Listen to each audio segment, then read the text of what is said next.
We got something pretty major here. Leaked audio from CBC meeting with Travis Danraj. The new budget funding was publicly put out in the budget on Tuesday. It was widely reported on by not only the CBC but other broadcasters. There's nothing in the tweet that is insider information. A perception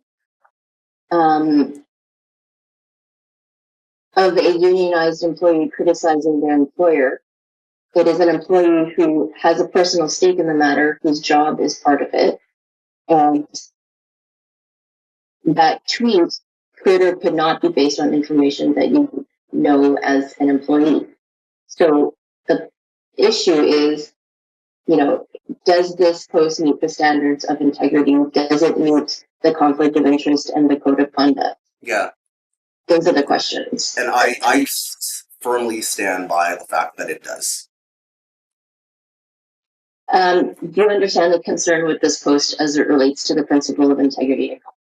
No, I really don't. I don't. And again, Andre, I find it problematic that we are in a meeting where we are discussing something that is in the interests of the corporation. So I'm not seeing the separation right now between the journalism and the interest of the corporation. I see how it would be in the interest of the corporation for this tweet not to be out, but I don't see how journalistically it's not sound. That's the kind of like disconnect that I'm having right now.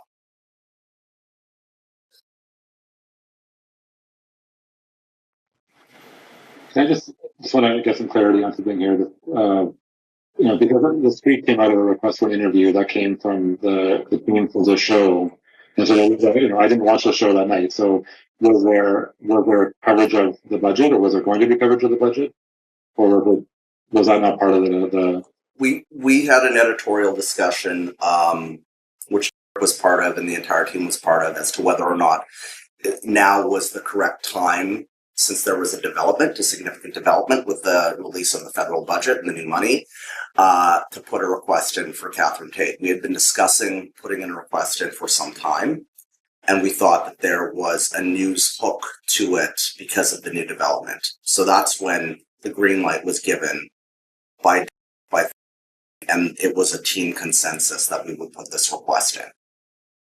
And it was delegated that task. So he's dropping major names there. I am not personally cutting them out. Redacted info within the leaked audio. Now, this is a major situation going on because Travis has specifically come out and said that the CBC was silencing conservative voices. They did not want to have conservatives on the show. There was, obviously, we all know this, there is an extreme bias. His lawyer has even come out and said it is the most toxic workplace she has ever had to deal with. A lot of very cultish-like behavior, if you would. Senior journalists kind of controlling everything behind the scenes and controlling people like Travis. And now that Travis has blown the whistle, come out, the CBC is doing everything in their power to essentially just wash their hands clean. Is that good, Ryan?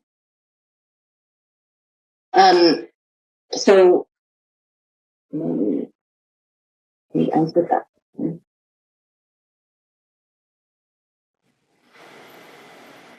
We talked about the protocols, considerations when CBC journalists, maybe I haven't.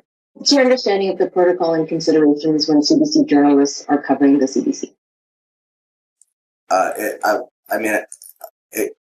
It's the JSP statement again. Clear editorial separation. Clear editorial separation. Yeah. So those who have the interest of the corporation should not be influencing reporters. Yes.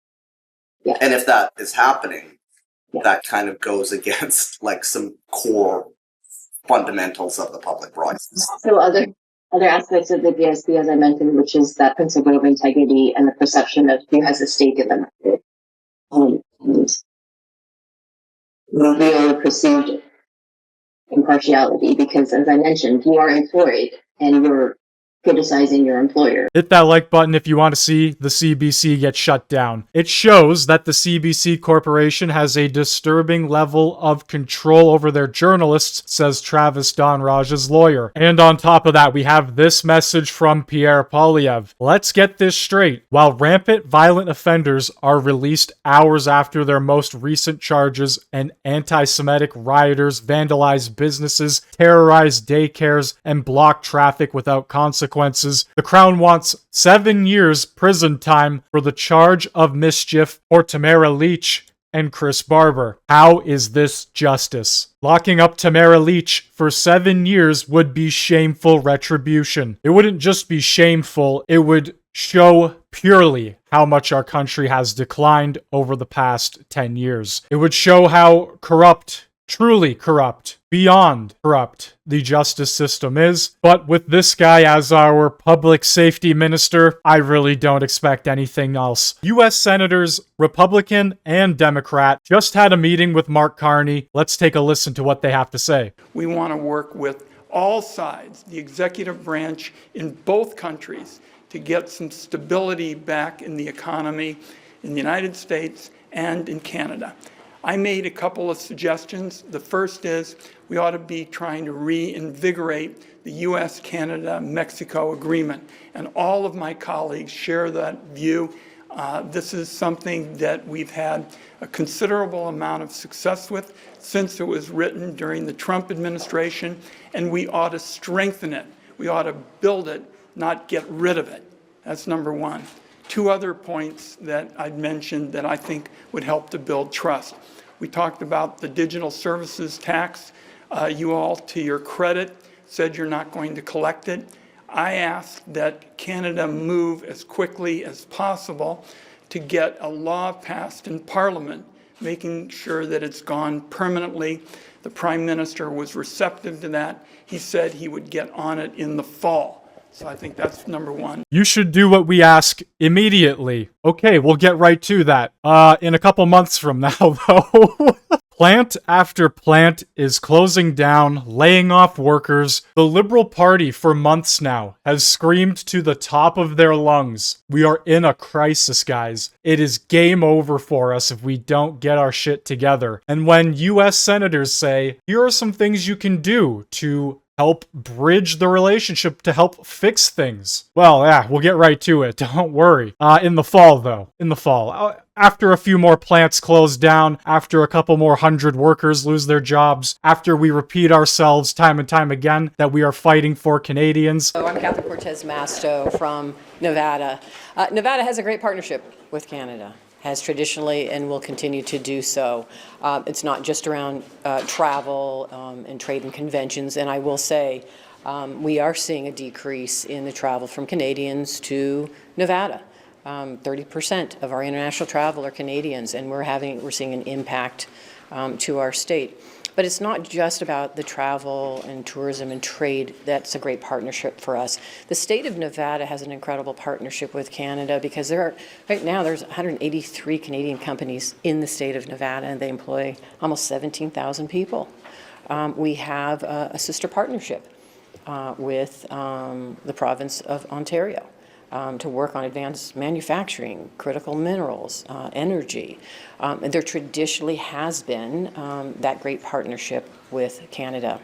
And for that reason, as a member of Senate Finance, I do think it is important we reinvigorate the USMCA and work within the confines of the agreement that we've already negotiated, but we need to make sure that as we move forward, both Canada and the United States are getting what they need out of this agreement. We forgot to get into aluminum and steel, and beer drinkers everywhere are counting on us to work this out to make sure that they can have their cans of beer when there's a game going on. Oh, we forgot to mention one of your most important industries in all of Canada. Don't worry though, beer drinkers, you'll be good. Holy Christ, this guy's an idiot. So did you feel that there was progress today in the discussions?